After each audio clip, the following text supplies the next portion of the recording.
Hey everyone. So, we already know how many people feel stuck in the limitations of conventional medicine, and that's exactly why I created Holistic Health with Melissa to take you on a journey from conventional to crunchy. Here, you'll get empowering wellness insights, practical tips, and faith centered strategies to help you feel your absolute best.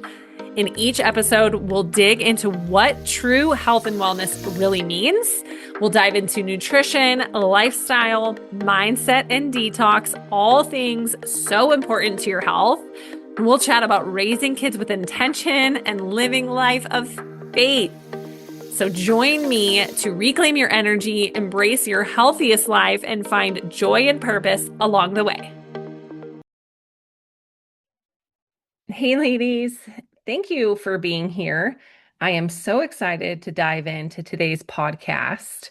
But first, I want to grab your full attention really quick because I want to talk about something really exciting that's coming up. If you have been feeling exhausted, overwhelmed, anxious, or you feel like you're just living in constant survival mode, then listen up because this is for you.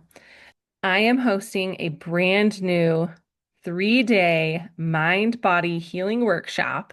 It's unlike anything I've ever done before. This is for you if you're a woman who feels like you've tried everything. You've tried all the supplements, the diets, the therapy, the positive thinking, and you still feel stuck in your stress, stuck in your symptoms, and in a spiral of burnout and survival mode.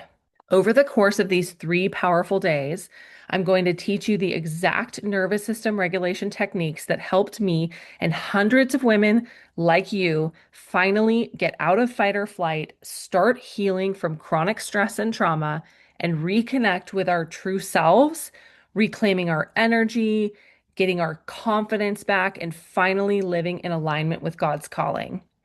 You'll learn how to calm your body in real time, release trapped emotions and patterns that are keeping you stuck, release those limiting beliefs that are ruminating in your head, reclaim your energy and your mental clarity, regulate your emotions instead of reacting, rebuild your confidence and self-trust, and start feeling safe in your body again. This isn't just about managing your symptoms. It's about transformation. It's about becoming the woman who no longer feels like she's barely holding it all together. It's about healing at the root of your symptoms so you can finally feel that peace, your power, and your purpose in your everyday life. It's practical, powerful, and it's exactly what your nervous system has been craving. So grab your spot now. The link is in the show notes. There's limited spots available. I cannot wait to walk through this with you. See you there. Hey everyone, welcome back to Holistic Health with Melissa. So excited that you are here. I want to talk today. I'm solo today, and I want to talk about something that's come up multiple times in the past week or so with some clients and friends. And that is the idea of goals and why I hate the word goals. um, so I'm just going to dive right in. So the word goals, I think too often we associate that word with it has a connotation of kind of like something that's not here, right? It's not with us. It's in the future. It's far away. It's hard to um get there. It's like this abstract, like far away thing. And um so I don't like the word alone because I think it kind of like puts you lose your power because it's like external to yourself. You're trying to grasp this external thing, and there's a lot of like force and pressure that comes along with that word goals. So I personally hate the word. And even more than that, like just that force and pressure, there's a really good book called The Gap and the Gain, and the author's name escapes me right now, but that the goals, the word goals, I think when we put that pressure and force on ourselves from like setting a goal, it keeps us in the gap. So the idea of the gap is like measuring yourself against this future ideal, right? Like the ideal circumstance of like your life, right? Everything's perfect. I feel so happy. I feel healthy in my body. I have energy. Have a great relationship. I'm making money, like all these things. You have this ideal circumstance or this ideal life that you're creating in your head. And when you measure yourself and your growth and your progress against that ideal, you're in that gap. So you're thinking about how much distance is between where you are now and where you're trying to go, right? And that's what goals are, right? Is like stretching yourself to this like often like impossible marker, right? In the book they talk about the horizon, the horizon line, and how um the horizon, like being in the gap is like the horizon line. You can think of it like that, or like a goal. That ideal is like the horizon line, because you can see the horizon line in the distance, right? And it's like, you know, it's there. It's very obvious. You can see it, but no amount of move forward momentum or movement or walking toward that horizon line will actually get you there, right? That horizon will just keep going farther and farther. It's like moving the goalpost. The closer you get, the farther it gets away from you. And that's because the horizon is not actually something to arrive to. Rather, it's something that helps you measure the distance to an intermediate spot between you and the horizon, right? And it's usually a much more attainable something, like a light pole that you can actually see. It helps you measure the horizon line, actually helps you measure the distance between you and the light pole.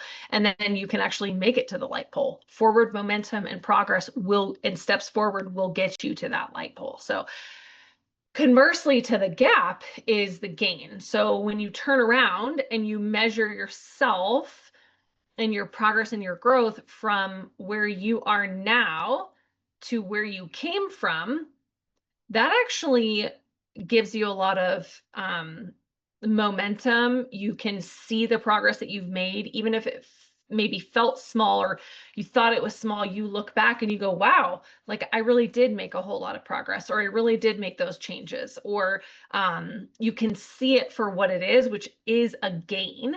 And like physically, like somatically, when we're talking about the gap versus the gain, when you're in that gap thinking, when you're setting these big, lofty, often unattainable goals for yourself, what you feel physically inside of your body is not good. It's usually a lot of like frustration, overwhelm, resentment, dread, despair, depression. Sometimes like you move into a state of absolute freeze, right? Your nervous system is like overcome and overwhelmed and unable to move forward.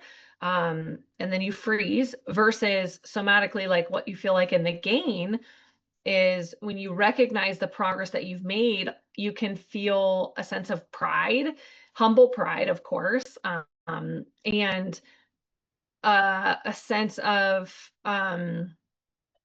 contentment and humbleness and pride, and a sense of joy, and a lot more positive, empowering thoughts and feelings. And so that's kind of like the baseline. And this has come up with multiple different clients in the last week. I thought it was something that everybody should know, is like when we set goals for ourselves, like I think it's important to be mindful of what we're actually telling ourselves. So I don't think that like having aspirations and dreams is a bad thing necessarily, but I think it's really important where that aspiration or dream is coming from. If you're thinking of it in the frame of mind of in that gap thinking, and you're really like putting that pressure and force on yourself, and you're making this big lofty goal, and it's coming from a place of like, because that's a lot of times those goals come from a place of like, when I get here, I'll be happy. Like when I get that new job, I'll be happy. When I lose 20 pounds, I'll be happy. When I get a new spouse, I'll be happy. When we move, I'll be happy.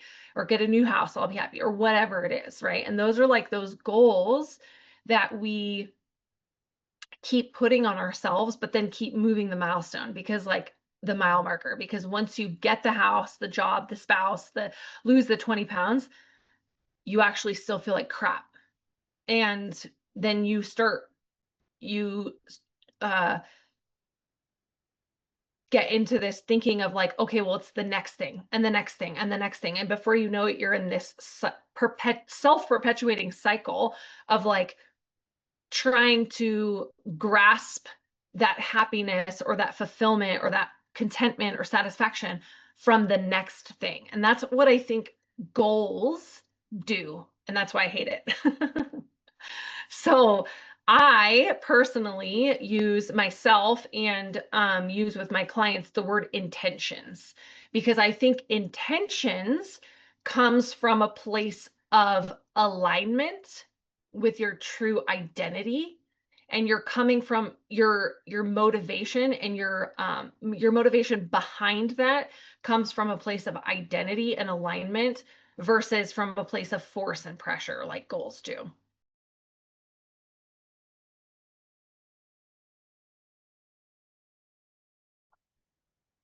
So you have to be mindful of where that intention, where that motivation is coming from. Is it coming from a place of, I have to, like a place of grasp and force, like, oh, I gotta get that, I gotta get that, I gotta get that. If I get that, I'll be happy. If I get that, I'll be satisfied. If I just do that, or is it coming from a place of like intention and alignment and flow, which I think is a place of like, I am somebody who moves my body every day. And so I align my actions with that identity, and I move my body every day, but it's who I am at the core of myself. And it's coming from a place of alignment rather than force and pressure. Does that make sense? So I think you have to be careful when you're setting goals, because I don't think it's a bad thing to have like dreams and aspirations, like I'm saying, but like being aware of what the motivation is underneath those goals is key. And I think using that word intention is a way to kind of shift your perspective on what it is that you're presenting for yourself. And going back to the gap and the gain, like when you're looking at it from, a gap and gain perspective, when you're setting those goals, you're really more in that gap, because you're like really focusing so far like outside of yourself, so externally. And that intention is really like honoring your own progress and your own growth. And like that's when you're in that gain mentality, when you're looking backwards and you're saying, look at all that progress that I have made. So with health, with our nervous system, with like personal growth, like thought life, nervous system regulation, all of those things, like every single area of our life, relationships, money, our jobs, our parenting, our kids, like every single part of our life falls into that category, and we can either be in the gap or be in the gain. And it's not about just like always being in the gain. It's about recognizing when you are in the gap and then quickly pulling yourself out of it. Because I still find myself, I was just talking to a client this morning, like I still find myself in that gap mentality often, right? And I'll catch myself, or my husband will catch me like, hey, are you in the gap right now? Like, oh, I am in the gap. Let me recognize that. Awareness is always the first step. Once you become aware, then you have the agency to change it. So then you can like, and with more practice, you'll become aware more quickly. So